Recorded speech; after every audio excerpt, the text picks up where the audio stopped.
John Constantine, a Hellblazer podcast.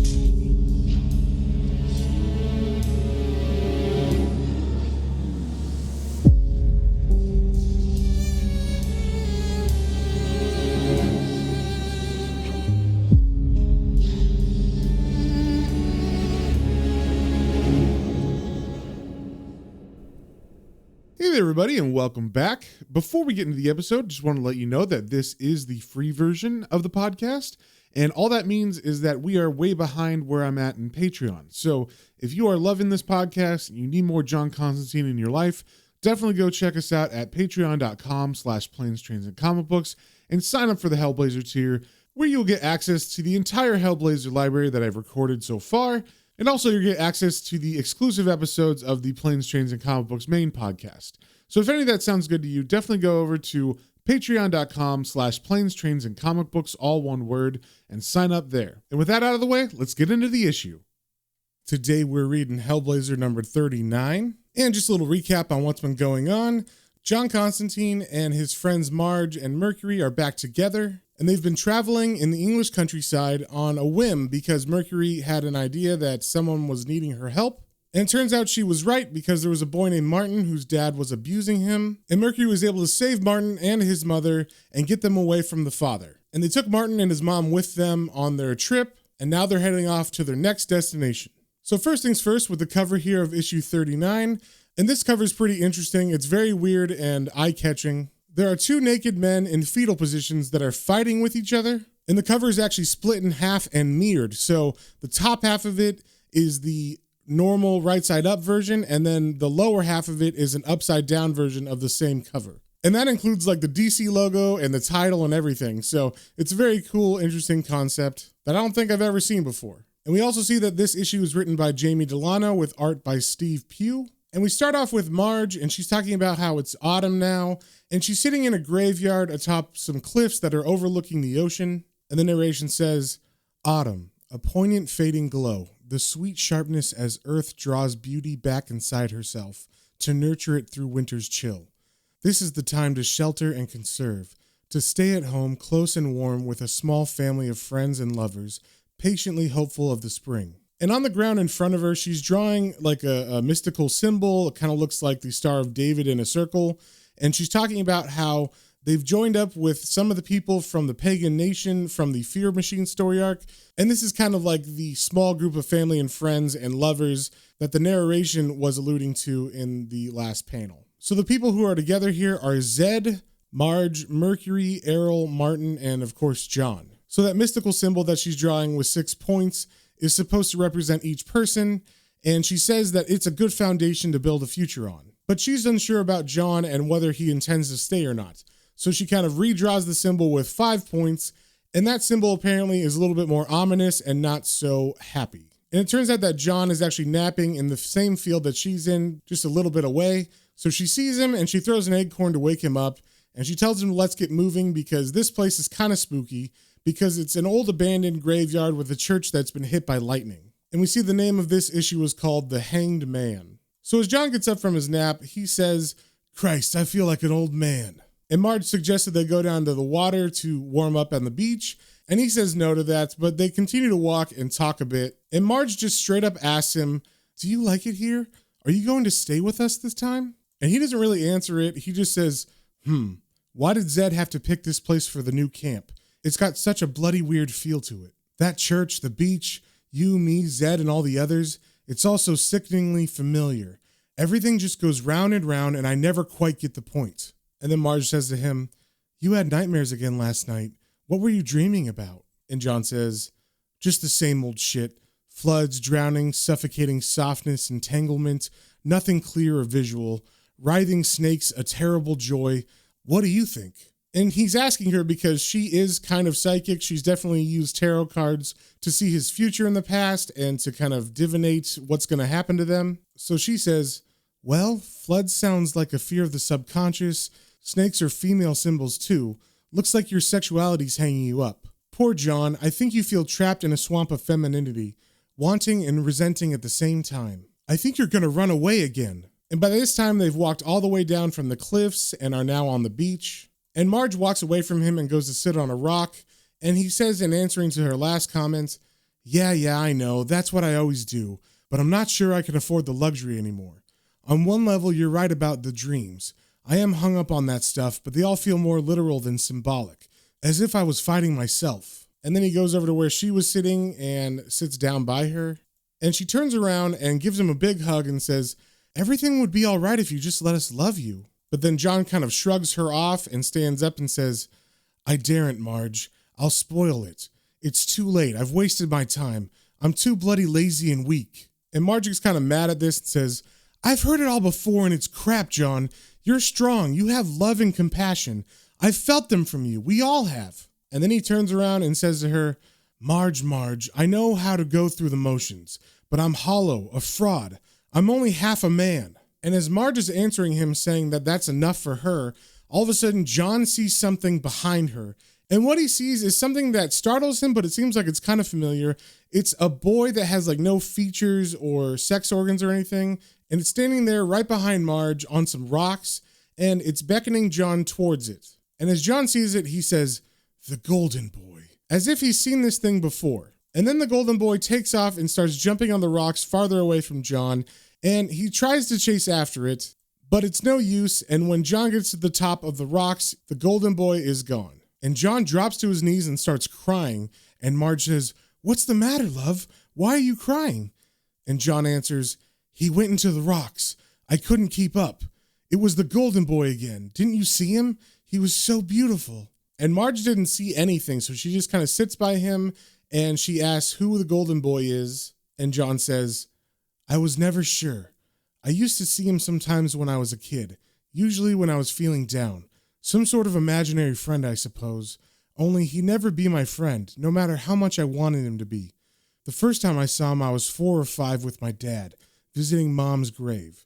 The old bastard never said I'd killed her, but I always knew that's what he felt. And then we get a couple panels of a flashback of John as a young boy with his dad in the cemetery as his dad is talking to his mom's grave. And John continues, I was a sickly little sod, always dressed in shabby clothes. Sneaky looking, the neighborhood mother said, always getting the blame for everything.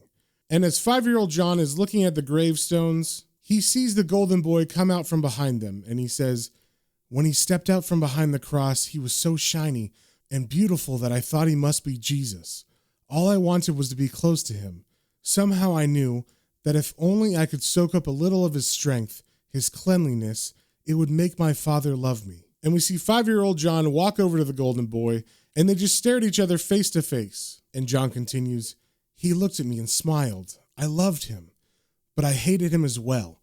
The contrast was too great. I felt like shit. I wanted to smear his perfection. And he looked right into me and knew it. His smile became a cold, reflective sneer. He moved his arm and banished me forever. And 5-year-old John is super upset by this, so he begins screaming and yelling, and his dad actually comes over and hits him for being disrespectful to the dead.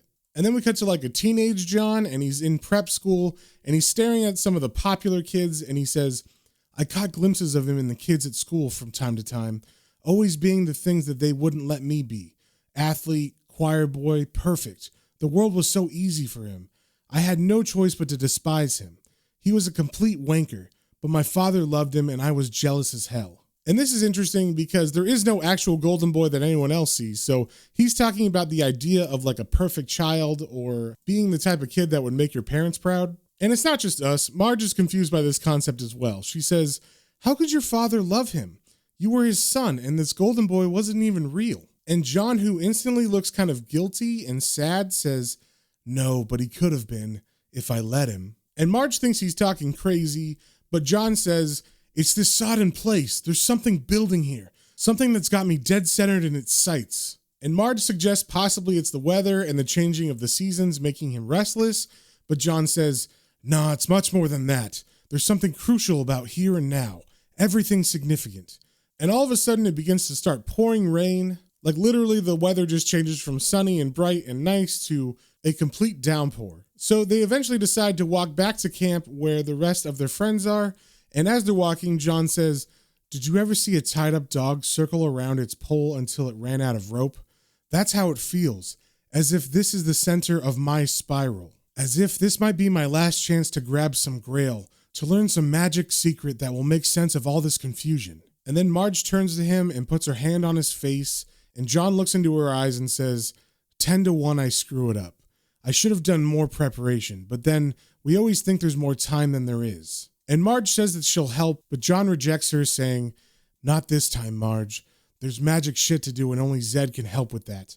Take care now, love. And he gives her a kiss, and he walks away from her, leaving her in the rain. And once he's out of earshot, she turns towards him and says, yeah, you too, you hopeless bastard. You too. So it seems with that John has totally rejected any relationship with Marge in the future. So John finally gets back to the little town that they're staying in. And Errol tries to say hi to John, but John doesn't even acknowledge him and just walks straight by and heads over to Zed's room. And as Errol is talking to himself about how moody John is, Marge shows up and asks him how the kids are doing. And we get to see that Martin and Mercury are hitting it off. They're becoming fast friends and possibly more than that. So Errol takes Marge over to them, and it turns out that they're in this barn where they are helping some sheep who are giving birth. And they all seem pretty happy, which is nice to see for a change. And Mercury asks where John's at. And then we cut to the inside of Zed's room, which kind of looks like a hut or something that they put up. And Zed is looking just like she did when she was in the Pagan Nation during the Fear Machine story arc. She has a shaved head, and she's wearing a bunch of interesting earrings and jewelry. And she's kneeling in front of a fire in the center of her hut. And as John walks in, she says, where were you? I was expecting you earlier. And if you remember from like the first story arc of Hellblazer and even the Fear Machine, Zed is definitely a very powerful psychic and was chosen by a weird cult to be the second coming of Mary, who would give birth to the second coming of Jesus. So she definitely has some extra supernatural powers going on. So that is essentially why John is here. He says to her, I think there's something I should know. What's happening here? I know it's crucial, but apart from that, I'm in the dark. I need your help, Zed. So he kneels down beside her, and she pulls out her tarot cards, and she picks 3 and lays them down in front of John, and he needs to pick them out himself, which will establish the order of events to happen. So he picks up the first one and flips it over, and it is a picture of the hanged man upside down, and she says, the first is who you are. And then he flips the second one, and it's a card that says the towers, and Zed says, the second is in between. And then he flips the third final card, and it is a picture of the Magus. And Zed says, and the third is who you want to be. And then Zed goes up behind John and covers his eyes, and she says to him, look inward, John. There's a place in you where 2 half-truths intersect to make a whole. Reconcile the opposites of horror and love, and thus encompass chaos with magic. Now open your eyes and study the first card. Let its imagery soak into your mind until it finds its match in the personal cross of contradiction which you're crucified on. And once again, I believe I've said this before when like Marge was reading tarot cards. I don't know what these mean necessarily. I'm not steeped in magic, but you know, Google's out there if you want to check out what those cards mean, and maybe it'll give you more insight to this section. But John begins to stare at the card, and the narration says, drowning, always drowning, weightlessly sucked down, breathlessly squeezed by the deep liquid blackness of this primal river Styx, entangled, constricted, kicking and clawing, airlessly screaming, a choking taste of blood. Now form, sensation, pain, an ankle snagged, a body jerked, snatched from oblivion. And what we're seeing on the page is he's going into some sort of trance where he's sinking deeper into a vision where he goes back in time to the moment of his own birth. So we're seeing a bloody baby being pulled out of a womb, and this baby looks pretty small. He's being pulled out by his foot, and the doctor's holding him upside down, and he says, hardly seems possible, but it's breathing. Get it in an incubator now. It's at least 40% underweight. And then as the doctor's handing baby John off to a nurse, he checks on the mother and says, we've lost her, I'm afraid. She's a bloody mess inside, and, oh no, there's another one in here. But as the doctor takes a closer look, he says, no hope, though. Ruptured placenta.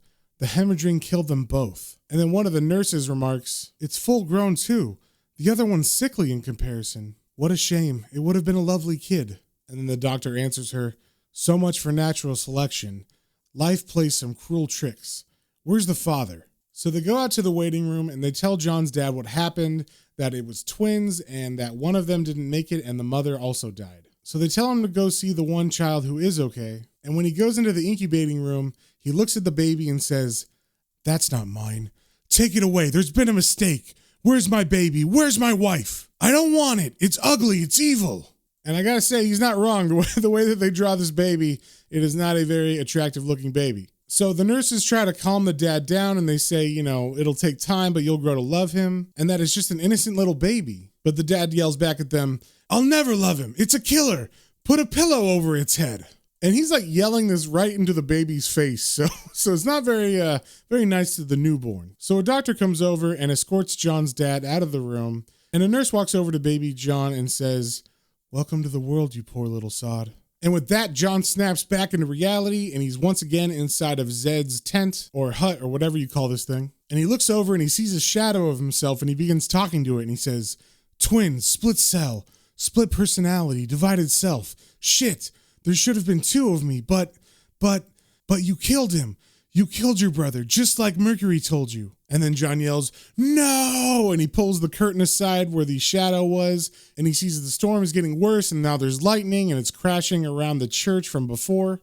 And then it seems like John is shocked and taken aback by this realization, and he brings his hands up to his face, and he begins holding it, and he says, yes, it's the truth. It's incontrovertible. You know it is. You killed him. Murdered him in your dead mother's womb. You killed the golden boy, the magus, killed the best part of yourself. You're guilty as sin, condemned and hanged for it, over and over again. And then he walks back over to the cards on the ground and he picks up the hangman and he throws it in the fire. So this is some pretty big revelations about John. I mean, this is basically saying that John was never supposed to be the magus or this great magician.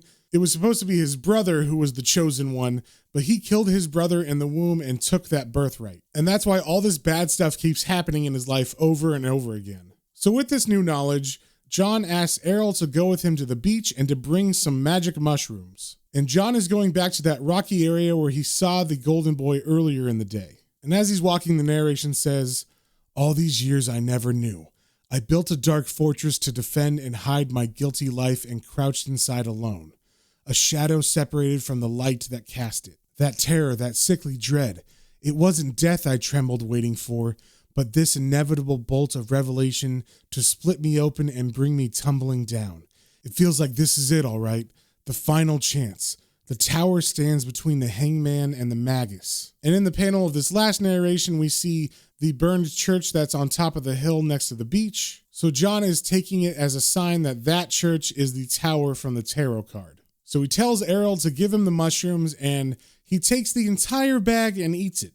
And Errol's a little worried because the last time him and John did any kind of psychedelics, John freaked out. John doesn't really do well with psychedelics in general. And Errol is kind of worried about this and he tells John that. And John just basically says, it's fine. I know what I'm doing. I'll see you later. And then John takes off running on the rocks just like the golden boy was earlier. But this time the rocks don't end where they did before.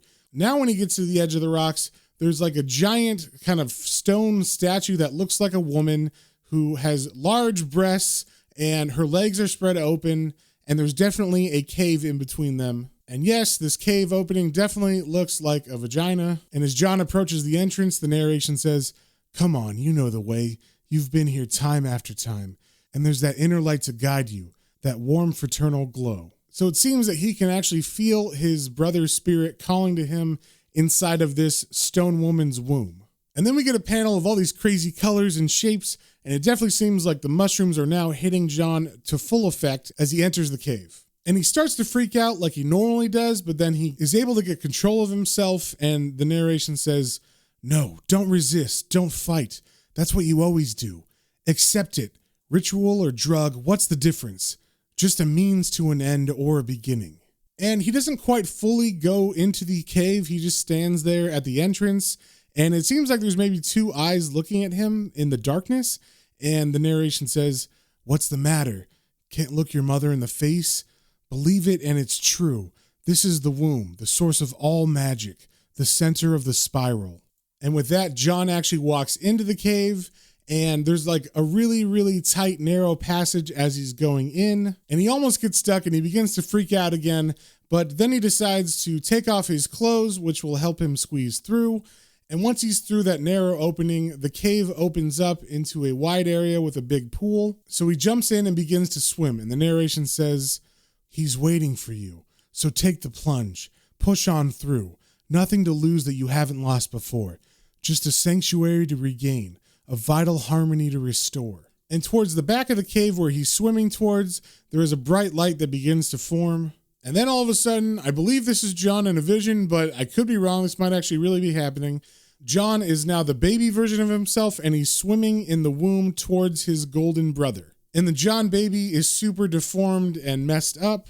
And of course, the golden child is perfect. And the narration says, "A flood of recognition washes the loneliness away. The prodigal has returned." And as John swims towards his brother, the narration continues, "He's so bright, so warm, so strong and calm, drifting serene in amniotic space. His face a sun too fierce to look upon. Beautiful, beautiful golden boy, remember me, touch me, heal me, make me whole." And as baby John reaches out to touch his golden brother, something's wrong, and the narration says, "But it burns. Your light exposes my inadequacy, complements my darkness unbearably. It riddles me. Your love devours me, shrivels me. It makes me ugly and raw, bitter with poison truth of jealousy. That twisted, cruel instinct that whines incessantly.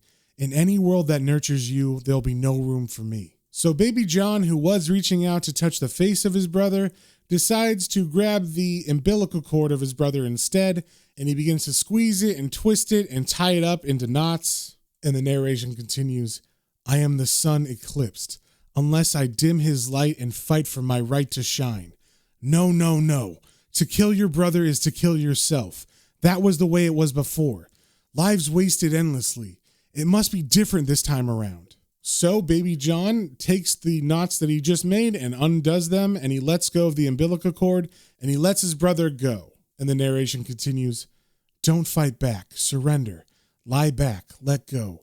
Bestow this gift. Give him his chance to grow. Greater love hath no man, don't they say? So while he flourishes, bask in reflected glory. Accept this piece of righteousness. Fade into the forgiveness of this silently submissive dark." And what we're seeing is the golden child, the brother of John, is now freed, and he is saved by John, and his body begins to float away and into this bright light, which fades away and leaves John in the darkness. And then we cut to the beach outside, where it is now morning, and Errol is looking for John. He can't find him, and he eventually stumbles upon the entrance to the cave, which does not look the same anymore. There's no stone woman. It just looks like a normal cave entrance. And he starts to worry more as he goes in, because he doesn't hear anything from John as he's calling out, and he sees that John has left all his clothes about, and also it's very, very cold in here. And as he follows John's footprints in the sand, they eventually lead Errol to the pool that's inside the cave. And when Errol sees this, he says, "Oh, bullocks. Okay, you win. You've done it. I'm freaked out. Now where the hell are you, Constantine?" And that is the end of the issue. And I believe I've said it before, but this is the second to the last issue of the Jamie Delano run of Hellblazer. So the next one will definitely wrap up this story arc, and then we begin the very awesome run by Garth Ennis, which I can't wait for because I haven't read that for a really long time, so it'll be super fun to go through. So if you have any comments, questions, or suggestions, you can email me at planestrains and comic books, all one word, at gmail.com, and we will see you on the next one.